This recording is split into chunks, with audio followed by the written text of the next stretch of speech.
This is Beyond with Heather Tesch, where we examine near-death experiences and life itself, hopefully making this life a little better. Hello, everybody. Welcome. I have been so excited to do this episode, and I'm so happy to share it with you now.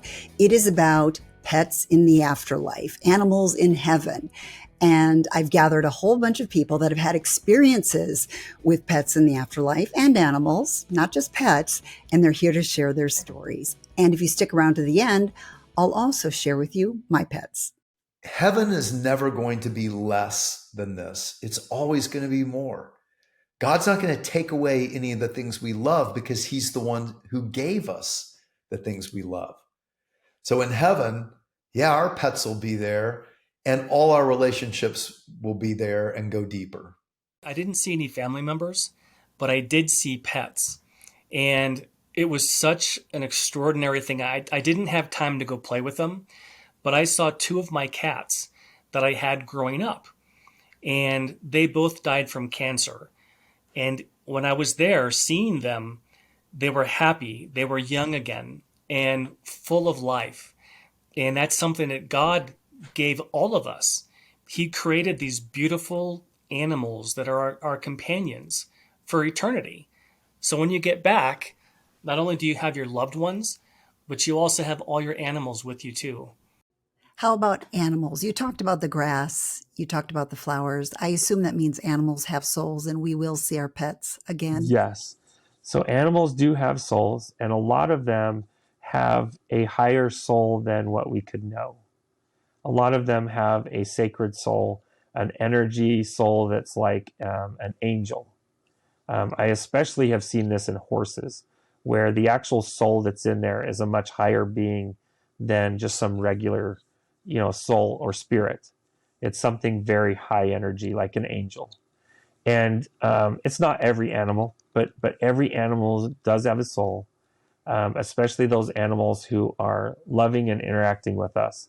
They get a special position. And here's the neat thing for us. As long as we want that animal with us in our post-existence, in our existence after Earth, we'll get to have that sliver of them with us everywhere we go. But we'll get to have it in perfect form, meaning that we'll have perfect communication with them.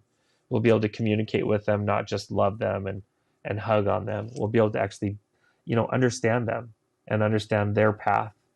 And their path may be very different than ours, but they still will always lend a sliver of that love or existence to us so that we will perceive them around us everywhere we go. And that's unlimited. So if we've had lots of pets, we could be carrying a whole farm with us everywhere we go. My mom had lost her mom, my grandma, about a year or two previous. It was very tragic and we were all very heartbroken. So we got her this dog to kind of help bring her out of her depression. Her mom was her best friend, so we tried to get her a new best friend. Well, unfortunately, we lived on a country road with no fences, and this dog got hit and died basically in her arms. She called me and I drove home immediately. And while I was driving home, very close to our house on this road, I saw my grandmother come pick up her dog. And I saw their two souls. The dog didn't even know it was dead. And my grandma was welcoming him to where she was. And it was absolutely beautiful. I would then find out that where I saw them was exactly where that dog had got hit. I saw dogs jumping and playing with kids in that Gateway Valley. So no question in my mind that animals can exist in that same spiritual space. But I'm also reminded of a beautiful story from a friend of ours, Paul Arand, who does hypnotic regressions to help people get in touch with past life memories and live between live regressions, that kind of thing. And he tells this wonderful story of someone who is being resuscitated. And this patient is going through this incredible experience in near death, where he's welcomed to the heavenly realm by his beloved hunting dog that had passed over years earlier. And he's very, into the beautiful emotional richness of this reunion. But then he'd get shocked by the cardiologist, and he's back in his body, and away from his wonderful spiritual vision of his hunting dog. And I thought it was just very humorous the way Paul told that story, because this fellow was very happy reuniting with the soul of his departed beloved hunting dog. And yet these doctors trying to bring him back to this world were really messing that up. So I thought it was kind of a beautiful story. And I've heard similar stories of pets involved in near-death experiences, but I think that one was one of the more colorful. And when you pass these deceased loved ones, angels and guides, even your pets, okay, your pets are going to be on the other side. So some of us love our pets more than we do people. So rest assured they will be over there, okay? These living, breathing, beautiful creatures who provide most of us unconditional love. Pets definitely go to heaven from what I've experienced when I've done readings for people. I don't ever really know if they have a pet that's passed, but often I'll just see a dog walk in or a cat just jump in their lap, as I'm doing the reading. So they definitely are there with you, but they're also in heaven. I think cats are doing all of the things they love, and dogs are getting as many treats and running around, and they're always they're watching out for you. So sometimes you might see their hair, even if they've passed on a long time ago, or I've seen people say the pet came and said, if you see an indentation on the bed, that's a sign that I was there with you. So they definitely are in heaven and also with you when you call on them, and they never really leave you. Dr. Lottie, do you have any evidence or experience that would tell you that animals also have souls and that they also are eternal? Absolutely. So when I have done mediumship readings, all of a sudden I'll say, there is this little dash hound showing up, and the person goes, "Oh my gosh, that's, blah, blah, blah." And so absolutely the pets go to the spirit world with our loved ones. They're joined with our loved ones. And when I have been studying at Arthur Findlay College in England, have had readings with my teachers, many times, my old pets have come through. Oh, we got this little white cat, and oh, wait, there's this little black dog, right? And how would they know that, right? So the animals come through, and they're as eager to let us know that they're fine on the other side, right? And they're eager to give us that peace of mind that they're fine on the other side. And I would say, I wouldn't say I'm like an animal communicator, but I've had experiences with animals where they're communicating. Love, which we've talked a lot about in my earlier sessions with you, is really important. And love knows no bounds, including those between what we call life and that which we call death. And sometimes our loved ones don't have flesh. They have fur, or maybe 4 feet, or fins, or wings, or whatever. Yes, pets go on. But if I may share a couple of specific stories to make that point. Yes, please. Well, I mentioned in an earlier time with you that I founded the Seattle International Association for Near-Death Studies, or seattleions.org. But I co-founded it with a woman named Betty Preston. Betty had a near-death experience when at the University of Washington Medical Center, she was in cardiac surgery, and with her chest open and her heart bared, the rest of her organs, her heart began to expand. And the surgeon thought, oh my gosh, either her heart's going to keep expanding and then go kaflooey, putting tissue all over the OR, or I'm going to take this scalpel and stab her in the heart and get the air out, which is what he did. Stabbed her in the heart. That's death. By his account, anyway, by the physicians. Betty, among other things, found herself in a tunnel and headed to a great light. But she was the only human in the tunnel. There were horses and birds and dogs and cats and fish, all kinds of critters. And so when I said, oh, people's pets, she would correct me and say, no, animals loved by people. That could be a zoo animal. That could be, I love that panther, whatever. It's love that seems to carry the day. And Betty assured me she was not an animal person before then. Again, skeptics say, oh, you get what you expect. She was not expecting to die at any time that day, but to be in a tunnel with horses and dogs and cats and stuff. It was just like, And her joke was like, wrong tunnel? I mean, that's what she was kind of thinking within this experience. So there's that. Then also, national attention on this one case decades ago, but a little boy, I believe in Wyoming, had drowned in the creek. And humans, especially young humans, can survive a long time in cold water. This was cold water. He was observed. There's a picture that was in the paper that I own somewhere in my messy office that is off camera. The newspaper story of the sheriff lifting this little guy's body. He was like 3.5 at the time, his dead body out of the water.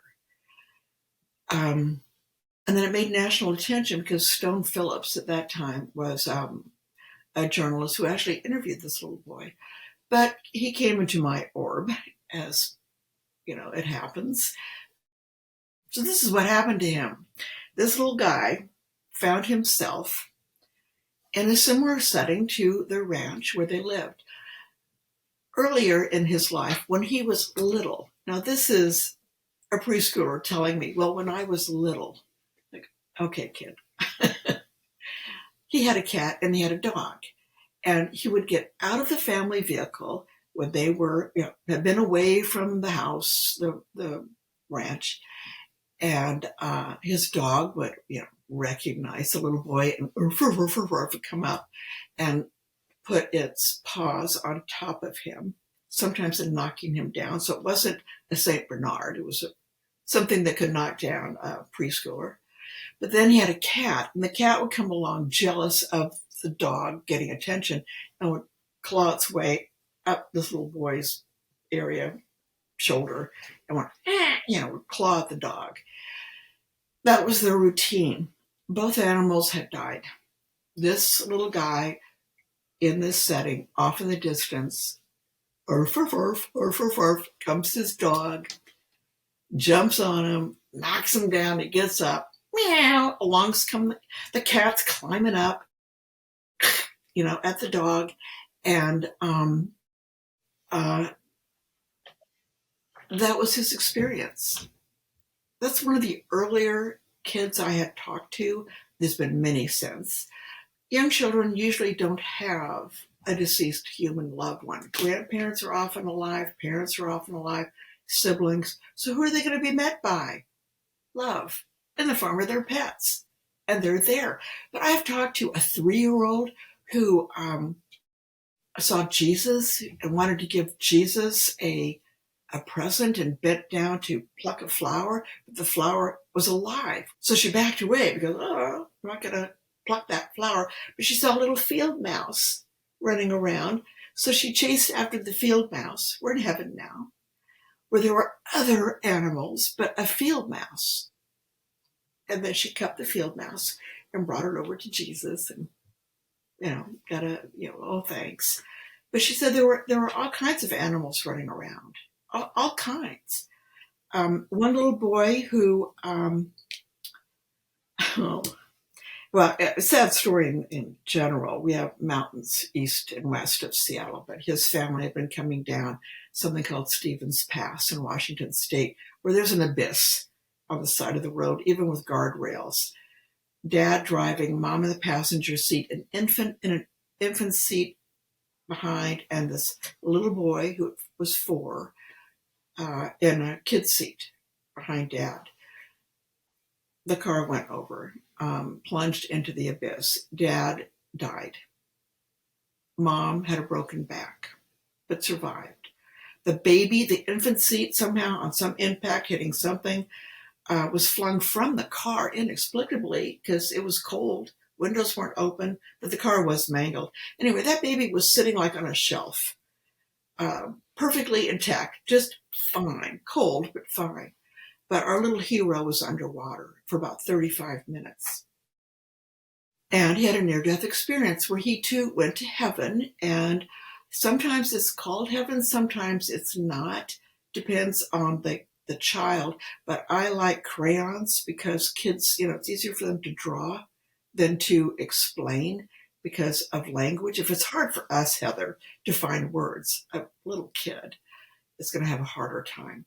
So I was with this little boy at Seattle Ions, mind you, with the mom. And he was drawing pictures of all the animals that he was with.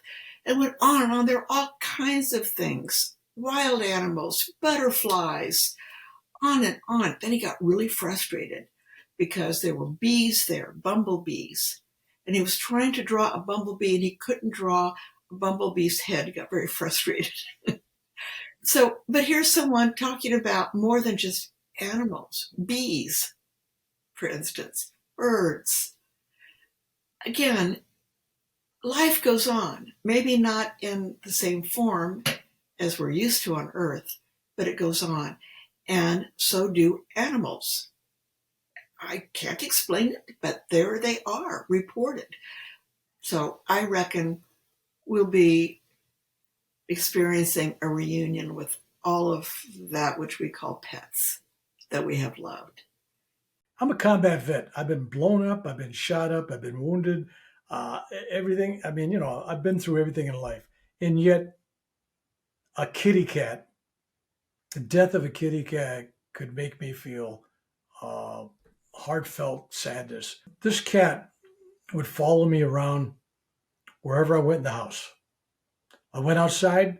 Most cats follow me through the yard, front yard, backyard. I'd go back in, it would come back in. I had built a meditation room in the attic above my garage. I put a pull-down ladder, put a skylight up there, took a little 6-foot square, put a tile floor with a carpet on it, built a little altar, and I had a chair up there, and I'd be meditating, and the cat would come up there, and I'd always be jumping on my lap and wanting to spend time there. Till I was forced to put a second chair in my meditation room with a cushion for it. So I sat there, it sat in the other chair next to me. So I'd be meditating and it'd be there. And then when I get done, it'd follow me down the ladder and it's ritual. Then it'd follow me to bed.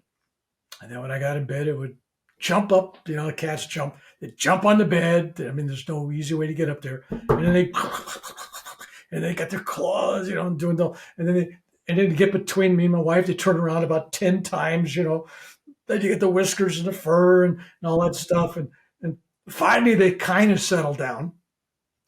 And then you go to sleep. Then during the night, they'll be more moving around and everything. So you always know the presence where they're at. So I was on a business trip in Los Angeles, and I get a call from my neighbor. Hey, Bill, I hate to tell you this, but there was 2 rogue dogs in the neighborhood that got out from somebody's house, and they went into your yard, found your cat, they killed it. So when I come home and I hear the story firsthand, and I go to meditate, and there's an empty chair next to me, and I'm visualizing it there, and it's just me and the silence. It was hard, right? So that was like a Saturday. I'm home. Sunday the next day, I'm asleep in late. I'm laying on my bed. I'm sleeping. Got my head on the pillow, eyes closed. All of a sudden, I hear this boom on the bed. The cat, jumping on the bed. And I'm thinking, I forgot he's dead. This half sleep. I'm just going, what's Critter was the name? I go, what's Critter doing there? I mean, I'm trying to sleep. And bum on the bed, and then he's, pawing with the claws on the, the blankets and everything. He's going around circles between my head, and, and I feel his whiskers and stuff. And I finally go, come on. And I reach back to grab him, to stop him, and there's nothing there. And then I realize it's this ghost. It's a cat angel. And up to that point, I was so saddened that he wasn't there and I missed him and all that. And I couldn't say goodbye. But I kind of felt at that moment, I go, the cat's come to say goodbye. Never came again. And I knew, he was jumping on that bed. And I did have his fur and his whiskers in my neck. And he was purring. And it was like, there, it was real. And instead of crying like I would have probably, I smiled. And I felt joy. And it helped me to heal. One of the big questions that people have is, will I see my pet in heaven? And the short answer is yes. But, it is fascinating because, multiple people have told me that. And not only pets.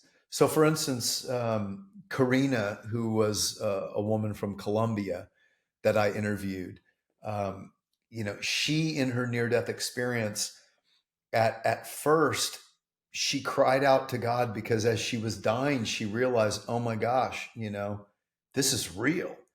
This is real. God is real.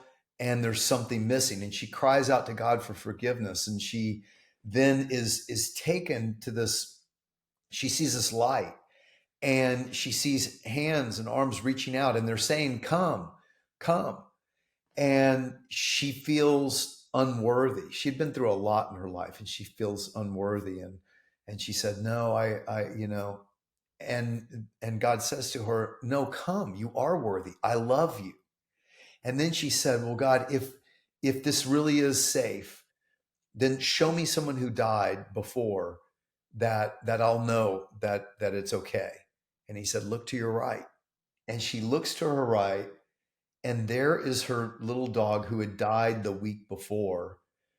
And he's there. And she goes in following him, and she knew there was safety and there was love.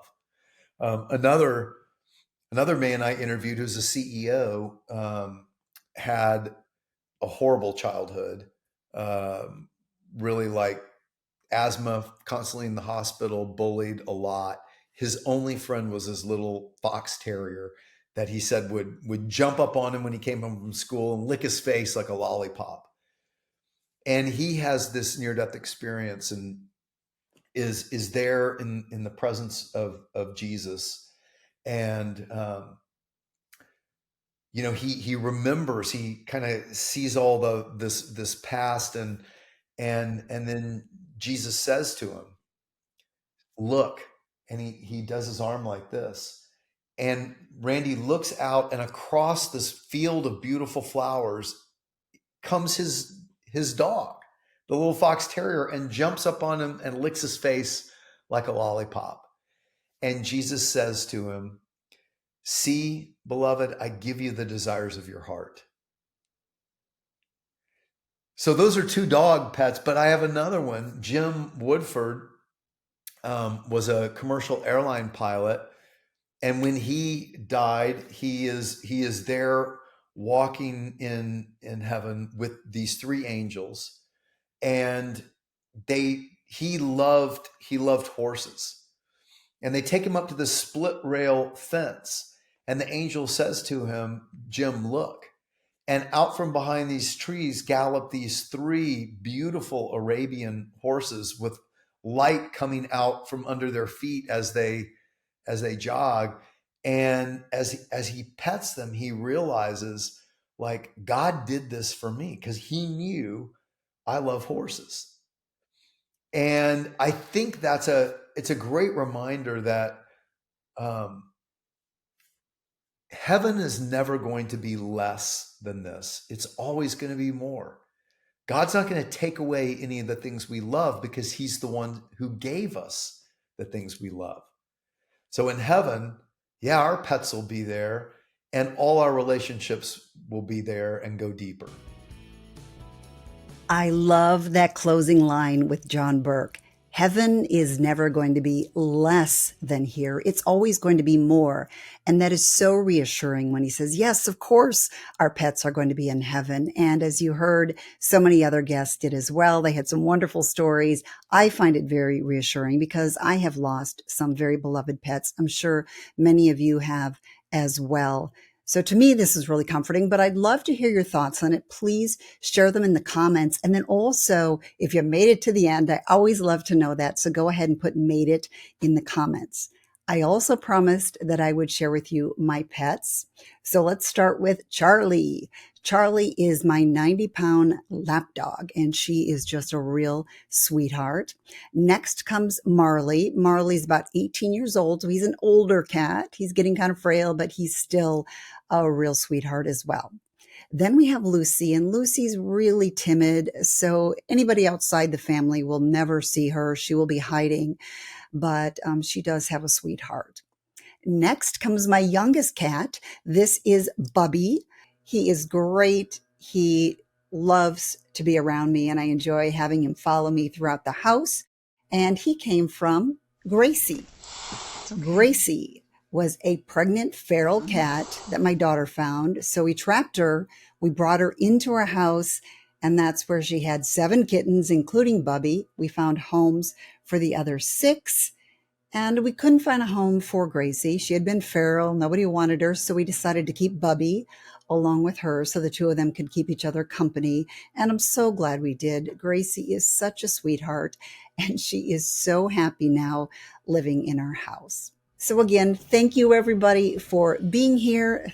Thank you for all your comments. Thank you for those of you that give this channel likes and share it with your friends. I really appreciate all of that. So take care, everybody, and I will see you the next time. Thanks for joining me on Beyond with Heather Tesch. Please add comments and questions you'd like future guests to answer. Also, if you liked what you heard, please hit the thumbs up button and subscribe. That'll help keep this podcast going. You can also go to Beyond with Heather Tesch to look for more episodes.